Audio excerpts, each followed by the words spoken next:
Opisyal nang sinimulan ang torch relay para sa nalalapit na Paris 2024 Olympics.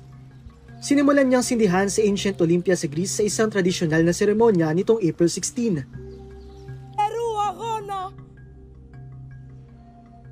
Pinangunahan ng Greek actress na si Mary Mina ang seremonya bilang ang High Priestess.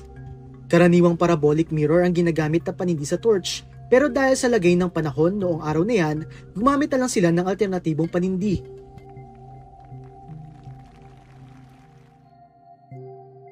Sinindihan ng High Priestess ang torch ng unang runner ng relay, ang Olympic rowing champion ng Greece na si Stefanos Nouskos. Pagkatapos ng ilang sandaling pagtakbo, ipinasa naman niya ang flame kay Laure Manadou, isang French 3-time Olympic medalist at ang head ng Paris Olympic Torch Relay.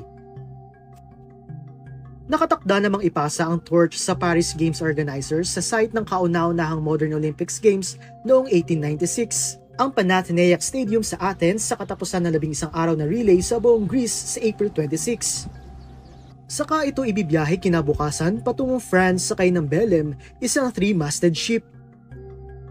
Inaasahang darating ito sa Marseille sa May 8. Ang last torch bearer sa Marseille ang mag-aakyat ng torch sa taas ng Velodrome Stadium sa May 9. Sa kabuuan, aabuti ng 68 araw ang relay at magtatapos sa Paris kung saan gaganapin ang pagsindi ng Olympic flame kasabay ng pagbubukas ng palaro sa July 26. Ito na ang pangatlong pagkakataong mag-host ang Paris ng Summer Olympics kasunod noong taong 1900 at 1924.